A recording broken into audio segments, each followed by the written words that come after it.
warahmatullahi wabarakatuh.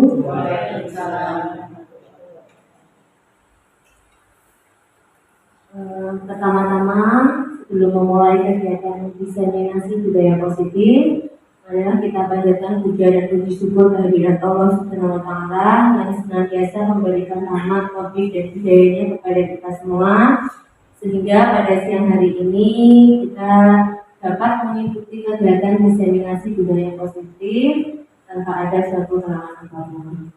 Salawat serta salam mari kita haturkan kepada junjungan kita Nabi Agung Muhammad Sallallahu Alaihi Wasallam yang senantiasa kita tunggu-tunggu syafaatnya baik di dunia maupun di yaumul qiyamah. Amin Allahumma amin. Yang terhormat kepada Bapak Ali Istiadi selaku Kepala Sekolah SD Negeri Tejo dan Bapak Ibu Guru kelas 1 sampai kelas 6 dan Bapak Ibu Guru mata pelajaran yang saya hormati.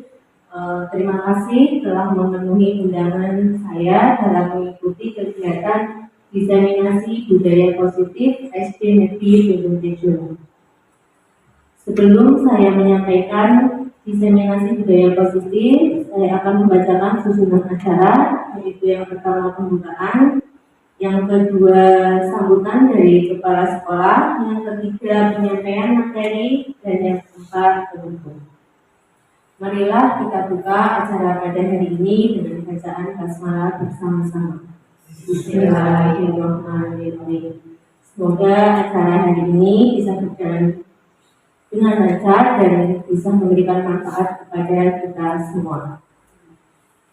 Acara selanjutnya sambutan dari kepala sekolah pada Bapak Ali Istiadi SPDSD selaku kepala sekolah SD Negeri Tejo. Saya persilakan.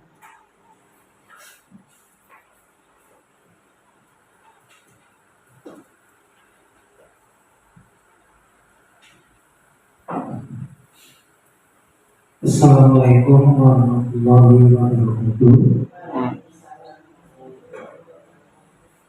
Yang kami hormati Ibu Endawa Yunisi SPD selaku CGP Angkatan 11, Bapak Ibu Guru SD Negeri Tejo yang kami hormati pula. Marilah pertama-tama kita memanjatkan puji syukur kehadirat Allah Subhanahu wa Ta'ala yang telah melimpahkan rahmat taufik serta hidayahnya sehingga pada siang hari ini kita semua dapat bersilaturahmi di ruangan ini dalam rangka diseminasi ataupun sosialisasi budaya positif yang akan disampaikan oleh Ibu Endawa Yunisi. Untuk itu mari kita ikrarkan dengan kalimat takbir bersama-sama. Alhamdulillah.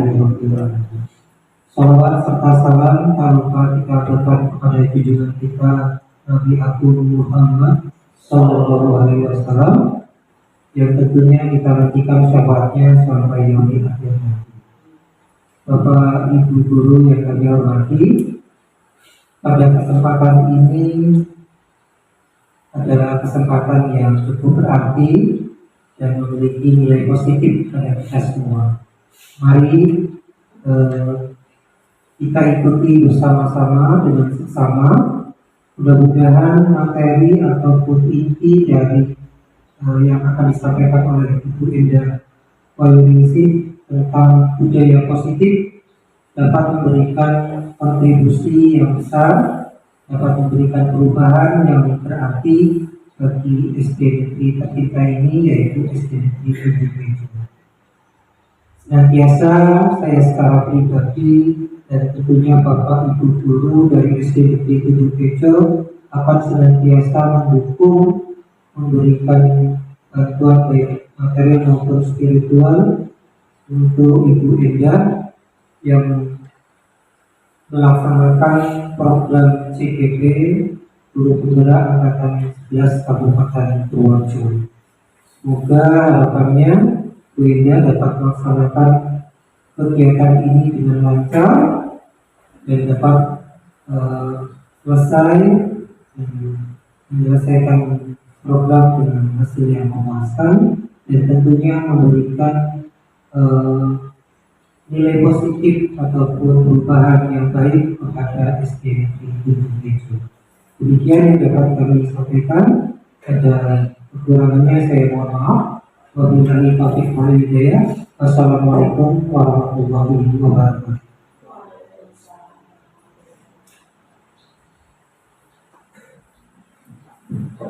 Terima kasih saya aturkan kepada Bapak Adi dari SPDSD atas sambutannya.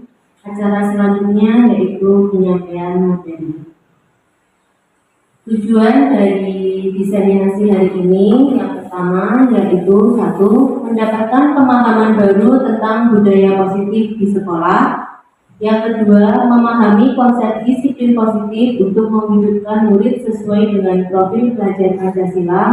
Dan tujuan yang ketiga, memahami peran kita sebagai guru untuk membangun budaya positif di lingkungan sekolah yang berpihak pada murid. Kemudian yang akan dibahas ada 5 poin. Yang pertama yaitu tentang disiplin positif dan nilai-nilai kebijakan universal. Yang kedua, teori motivasi, hukuman, konsekuensi, dan restitusi. Yang ketiga, keyakinan kelas. Yang keempat, 5 posisi kontrol. Dan yang kelima, segitiga restitusi. Latar belakang dalam kegiatan kali ini yaitu bahwa menurut Ki Hajar Dewantara, guru itu diibaratkan seorang petani dan murid adalah bibit. Layaknya seorang petani, agar bibit tersebut dapat memperoleh hasil panen yang maksimal, maka bibit tersebut harus kita jaga dan rawat dengan yang positif agar mereka tumbuh dengan baik sesuai dengan profil pelajar Pancasila. Hal ini adalah merupakan upaya yang bisa kita lakukan agar budaya positif di sekolah ini bisa kita bangun dan kita terapkan. Pembahasan yang pertama yaitu tentang disiplin positif dan nilai-nilai kebijakan. Apa itu disiplin positif? Disiplin adalah kontrol diri. Disiplin bukanlah suatu ketaatan agar orang patuh pada aturan, namun disiplin positif adalah cara penerapan disiplin yang bertujuan untuk menumbuhkan kesadaran tanpa imbalan penghargaan atau reward, ancaman atau hukuman. Jadi kita melakukan sesuatu secara disiplin itu bukan semata-mata kita ingin mendapatkan suatu imbalan ataupun karena suatu ancaman, tetapi berdasarkan dengan kesadaran dari diri sendiri. Adapun manfaat disiplin positif yaitu satu, mengajarkan anak untuk bertanggung jawab. Yang kedua, menumbuhkan kesadaran diri berdasarkan nilai-nilai kebajikan. Yang ketiga, mengajari cara mengontrol diri dalam bertindak. Dan yang keempat, membuat anak memahami dan menyadari berdasarkan motivasi internal, bukan paksaan atau hukuman. Jadi ketika anak-anak di sekolah kita masih melakukan kegiatan atau berlaku disiplin karena mereka ingin mendapatkan imbalan atau karena sebuah ketakutan nanti dimarahi oleh bapak ibu guru, maka sebenarnya anak tersebut belum menerapkan disiplin positif atau kesadaran diri. Kemudian nilai kebijakan universal yang ada pada disiplin positif yaitu nilai-nilai kebaikan yang diyakini dan merupakan tujuan yang ingin dicapai seperti yang tercantum dalam profil pelajar Pancasila. Nilai tersebut bersifat universal, berlaku untuk semua umat manusia, baik itu lintas agama, suku maupun budaya. Adapun nilai-nilai kebijakan universal yaitu simpati, empati, tanggung jawab, dan bekerja keras. Sebagai pendidik, tujuan kita adalah menciptakan peserta didik yang memiliki disiplin sehingga mereka berperilaku mengacu kepada nilai-nilai kebijakan universal dan memiliki motivasi intrinsik bukan ekstrinsik. Jadi kalau intrinsik itu adalah kesadaran diri, kesadaran dari dalam diri, sedangkan yang eksentrik itu seperti tadi saya disiplin karena ingin mendapat imbalan, atau ketakutan akan sebuah hukuman atau ancaman. Nah, kita lanjut di sini. Ada teori motivasi, hukuman, konsekuensi, dan restitusi.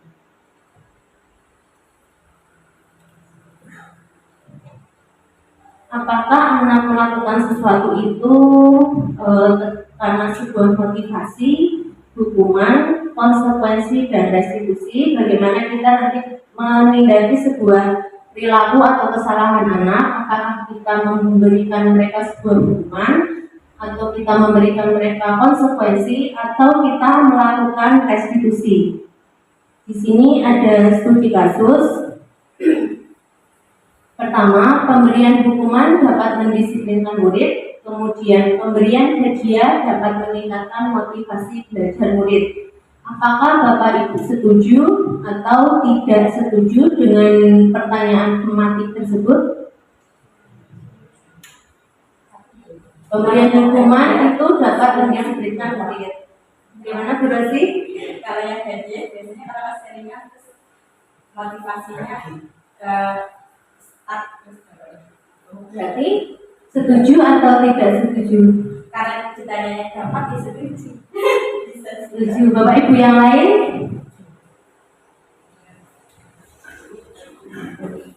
Berarti Bu Rosi lebih ke yang poin kedua ya. Pemberian hadiah dapat meningkatkan motivasi belajar murid. Ya, sampai titik Sampai tertentu. titik tertentu. Jadi di sini sebenarnya tidak setuju ya, karena kalau hukuman dan pemberian hadiah itu memiliki sebuah dampak yang kurang baik bagi murid. Seperti hukuman itu nanti tidak akan memunculkan motivasi, seperti tadi bahwa anak merasa takut karena dihukum, akhirnya dia melakukan hal tersebut bukan karena kesadaran diri. Kemudian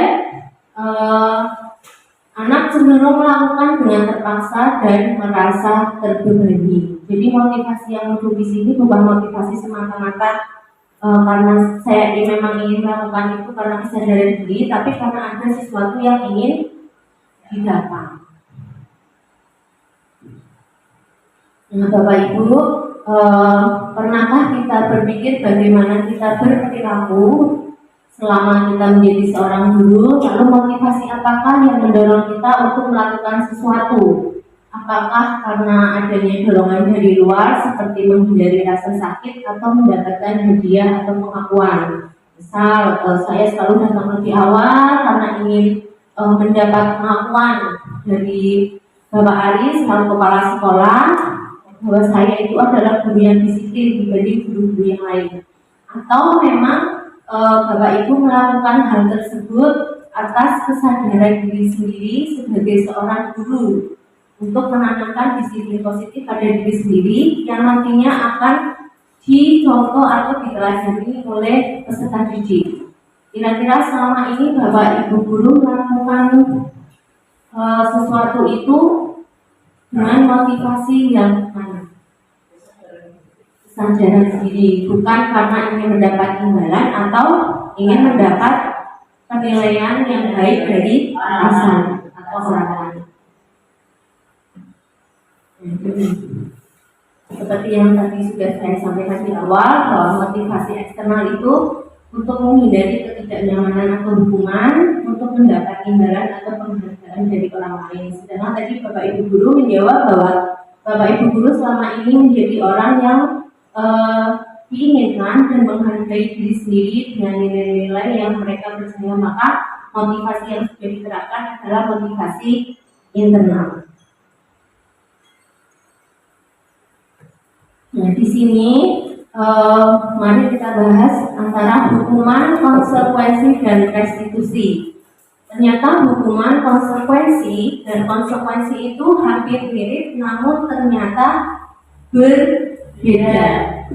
Hukuman itu bersifat memaksa, tidak terencana, dan terjadi secara spontan. Jadi murid tidak dilibatkan dalam pengambilan kesepakatan.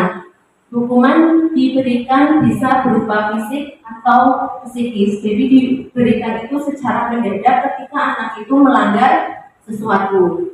Kemudian konsekuensi itu merupakan bentuk disiplin yang sudah terencana dan disepakati bersama guru dan murid. Jadi di sini murid sudah mengetahui konsekuensi yang akan diterima apabila ada pelanggaran.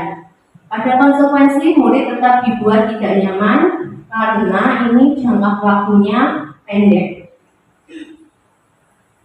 Kemudian yang terakhir yaitu restitusi adalah proses menciptakan kondisi murid untuk memperbaiki kesalahan mereka sehingga mereka bisa kembali pada kelompok mereka dengan karakter yang lebih kuat. Jadi restitusi itu lebih kepada proses kolaboratif yang mengajarkan murid untuk mencari solusi untuk masalah yang mereka alami sendiri dan membantu murid berpikir tentang orang seperti apa yang diinginkan dan bagaimana mereka harus memperlakukan orang lain. Jadi di bagian restitusi itu kita melakukan sebuah kolaborasi bagaimana anak secara diri sendiri menyadari kesalahan dan bagaimana dia memperbaiki kesalahan tersebut. Baik Bapak Ibu, karena ada kendala listrik, jadi saya lanjutkan. Tadi sudah saya share via WA group PPT yang saya buat tentang diseminasi budaya positif. Tadi saya sudah menjelaskan tentang hukuman, konsekuensi, dan restitusi. Jadi perbedaan antara ketiganya bahwa sebuah hukuman itu bersifat memaksa. Terkadang siswa tidak tahu hukuman apa yang akan diberikan oleh guru ketika siswa melanggar suatu keyakinan atau kesepakatan. Kemudian konsekuensi itu sudah terencana dan disepakati bersama guru. Jadi di sini itu murid sudah tahu ketika dia melanggar kesepakatan yang telah dibuat, dia akan mendapatkan sebuah konsekuensi yang sudah ditentukan. Sedangkan restitusi ini bukan sebuah hukuman atau konsekuensi, tapi upaya untuk menyadarkan siswa ketika siswa tersebut melakukan sebuah kesalahan. Nanti untuk restitusi akan saya bahas setelah ini, yaitu di bagian segitiga restitusi. Ya, jadi apa perbedaan antara keyakinan dan peraturan? Kenapa sekarang lebih diterangkan keyakinan kelas bukan peraturan kelas? Keyakinan itu kesepakatan dengan siswa. Ya, sedangkan peraturan tanpa melibatkan siswa. Peraturan itu bersifat mengikat dan memaksa tanpa persetujuan. Sedangkan keyakinan itu dibuat secara bersama dan kesepakatan bersama dalam suatu kelas. Ya, jadi tujuan kita dalam membuat sebuah keyakinan itu pertama supaya kita disiplin waktu, kemudian belajar dengan antusias atau semangat, kemudian saling menjaga kebersihan, saling menghormati sesama. Itu seperti yang sudah kita buat di saat kegiatan MP. Saya yakin Bapak Ibu guru sudah membuat keyakinan kelas masing-masing bersama siswa di kelas masing-masing, dan keyakinan itu dihasilkan dari kesepakatan bersama siswa, bukan hanya peraturan atau keyakinan dari guru. Nah, dari keyakinan kelas ini kita mengharapkan akan memunculkan atau menumbuhkan suatu keyakinan kelas yang akan menciptakan lingkungan kelas yang lebih positif. Ketika semua kelas sudah memiliki lingkungan yang positif, maka itu akan menjadi sebuah budaya positif di sekolah. Namun ketika hanya beberapa kelas yang menerapkan, itu belum bisa disebut dengan budaya, karena budaya itu lebih bersifat menyeluruh. Budaya itu kebiasaan, sedangkan positif itu hal yang baik. Jadi kebiasaan semua warga atau komunitas sekolah yang baik itu disebut budaya positif. Namun ketika masih dalam lingkup kelas, itu masih dalam bentuk keyakinan kelas. Jika setiap setiap kelas belum menerapkan secara menyeluruh, belum bisa dikatakan sebagai budaya positif. Kemudian lanjut ke 5 posisi kontrol. Jadi sebagai seorang guru sebenarnya kita itu memiliki 5 posisi kontrol yang mungkin dari kelima ini pernah kita lakukan tanpa kita sadari. Yang pertama adalah penghukum, yang kedua pembuat rasa bersalah, yang ketiga teman, yang keempat pemantau, dan yang kelima sebagai manajer.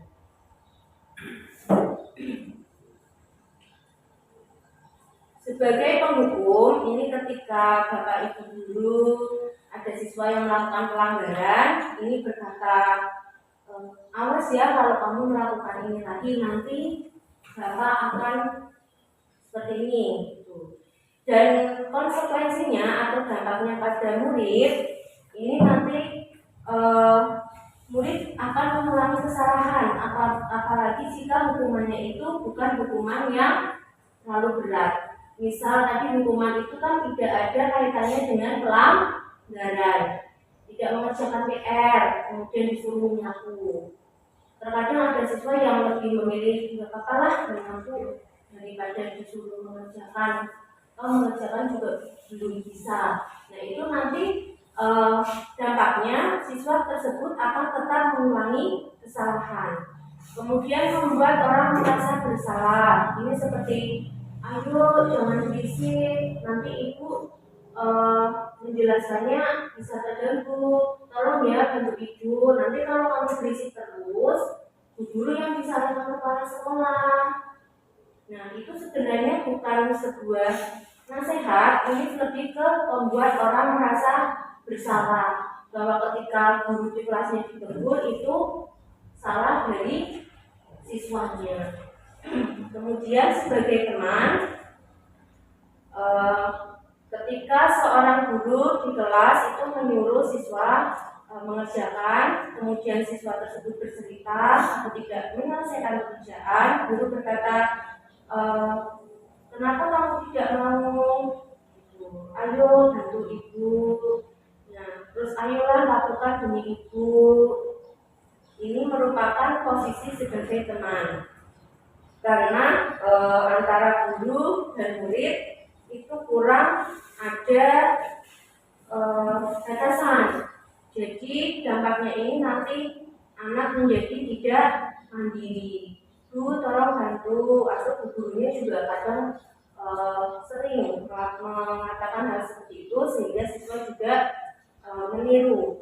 Kemudian sebagai pemantau, ini guru berbuat atau mengatur dan mengukur. Guru dengan berkata, misalkan mengerjakan tugas apa peraturannya, harus selesai jam sekian, harus selesai jam sekian, dan setelah ini kita bahas seperti itu.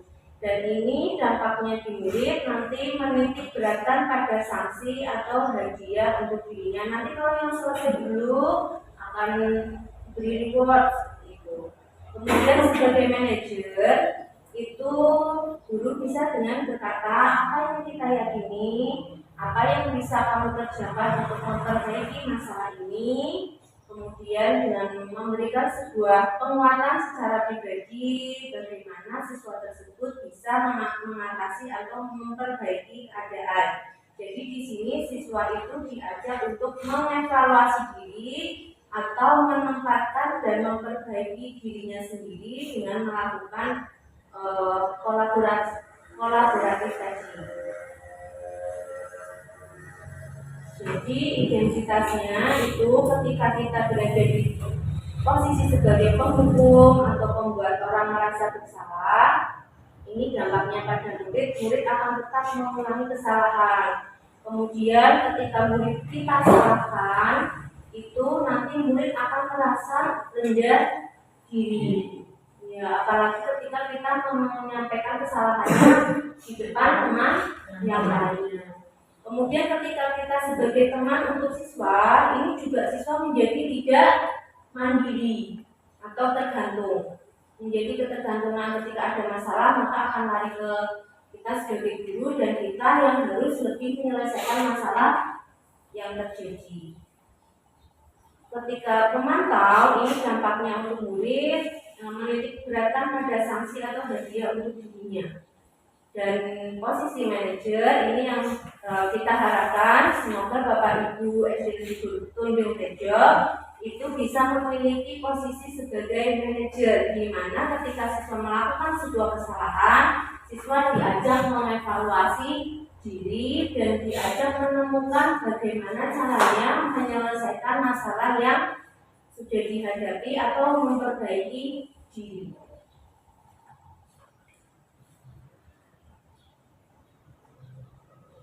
Kemudian yang terakhir di sini ada segitiga restitusi. Ini kaitannya dengan restitusi tadi, bahwa dalam menyelesaikan sebuah masalah atau ketika ada siswa yang melakukan sebuah pelanggaran, maka diharapkan guru bisa menyelesaikan dengan tahap segitiga restitusi. Di sini ada 3 tahap, yaitu menstabilkan identitas, melakukan validasi tindakan yang salah, dan yang terakhir menanyakan keyakinan. Saya yakin Bapak Ibu guru pasti sudah melakukan beberapa tahap yang ada di sini. Untuk tahap pertama, menstabilkan identitas. Jadi di sini ketika ada murid yang melakukan kesalahan, kita stabilkan identitasnya. Apakah benar kamu mengejek temanmu? Misal, kemudian siswa tersebut berkata, iya. Karena teman saya juga mengejek gitu. Atau ketika ada kesalahan lain bisa kita stabilkan dengan tidak apa-apa karena semua manusia pernah berbuat kesalahan gitu. Jadi identitas siswanya stabil. Setelah itu kita validasi tindakan yang salah. Kita tanyakan alasan kenapa siswa tersebut melakukan pelanggaran atau kesalahan. Kenapa kamu melakukan hal tersebut? Dan yang terakhir, menanyakan keyakinan. Ini yang terkadang masih jarang atau kurang kita lakukan. Di sini yaitu menanyakan keyakinan, bahwa keyakinan sudah dibuat. Jadi kita tanyakan ulang ke siswa, apakah yang sudah kamu lakukan itu sesuai dengan keyakinan yang sudah kita buat. Kalau siswa tersebut melanggar, berarti siswa tersebut tidak melakukan keyakinan yang sudah kita buat. Lalu kita tanyakan keyakinan apa yang mau kamu perbaiki. Jadi nanti siswa tahu, oh keyakinan yang saya langgar bagian saling menghargai. Kemudian kita tanya lagi apa yang akan kamu lakukan untuk memperbaiki kesalahan yang kamu buat. Jadi di sini kita mengajak siswa untuk menggali dirinya ini menjadi orang yang seperti apa. Jadi lebih kepada menyadarkan diri peserta didik akan kesalahan yang dibuat.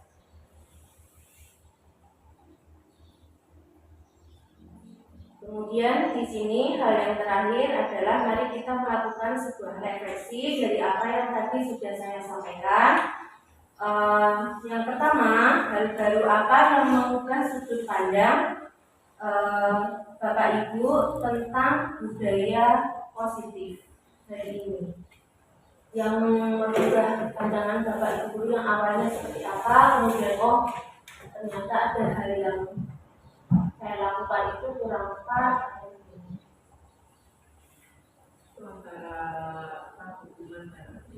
Konsekuensi di bagian hukuman dan konsekuensi ini. Ya, lebih ke apa dampaknya, atau berarti terkadang kita masih melakukan sebuah hukuman karena apa yang dilanggar anak, hukumannya seperti apa, misalkan anak mengejek, hukumannya membersihkan toilet, itu kan sebuah hukuman, bukan sebuah konsekuensi. Kalau seandainya kita menerapkan konsekuensi, maka yang kita terapkan adalah mengajak siswa melakukan permintaan maaf kepada teman yang sudah diejek. Kemudian tidak memesan saya, disuruh memesan saya lain terus ditunjukkan secara Kalau misalkan anak tidak mengerjakan PR, itu kan yang sering kita lakukan luar kelas, dikerjakan, yaitu hukuman atau konsekuensi. Itu masuk hukuman atau konsekuensi. Konsekuensi karena tidak mengerjakan, kita kan mengerjakan tugas. Nah, karena belum dikerjakan, kita suruh mengerjakan. Ya, karena masih sesuai dengan pelanggaran yang dilakukan, kecuali disuruh membuang sampah atau hal lain, itu tidak ada kaitannya itu hukuman. Kemudian setelah mengikuti diseminasi ini, Bapak Ibu guru ingin menjadi guru yang seperti apa? Tadi ada 5 posisi kontrol, ada sebagai penghukum, sebagai pembuat merasa bersalah, sudah di posisi manajer. Kalau saya sendiri biasanya itu membuat merasa bersalah,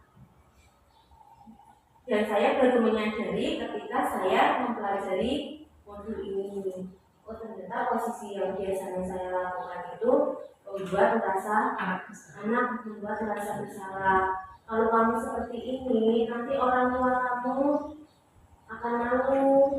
Seperti itu. Ya, kalau hukuman itu terkadang diberikan tidak selaras dengan pelanggaran yang dilakukan, sedangkan kalau konsekuensi itu masih ada hubungannya dengan pelanggaran yang dilakukan. Kemudian selanjutnya keyakinan kelas. Mengapa tidak peraturan kelas? Kenapa sekarang menjadi sebuah keyakinan kelas? Kenapa tidak peraturan tetapi keyakinan? Ada keyakinan kelas, disiplin positif, ada segitiga restitusi, dan yang terpenting untuk kita sebagai seorang guru yaitu tentang 5 posisi kontrol. Dan, yang memiliki ternyata kita sebagai seorang guru dalam memposisikan diri itu bisa memberikan dampak yang berbeda-beda terhadap murid. Ya, semoga dengan diseminasi positif budaya positif ini kita bisa belajar bersama menempatkan diri sebagai seorang guru, yaitu tadi sebagai manajer, dan kita bisa menyelesaikan setiap masalah dengan tahapan segitiga restitusi. Apabila dalam penyampaian ini banyak kesalahan dan kekurangan, saya mohon maaf. Menginjak acara yang terakhir yaitu penutup. Mari acara ini kita tutup dengan bacaan hamdalah bersama-sama. Semoga kegiatan hari ini bisa bermanfaat untuk kita semua dalam memiliki perubahan yang lebih baik untuk kita sebagai guru di SD Negeri Banjarnegara, dan mari kita bersama-sama menerapkan budaya positif di sekolah kita. Demikian saya akhiri. Billahi taufiq wal hidayah. Wassalamualaikum warahmatullahi wabarakatuh. Waalaikumsalam.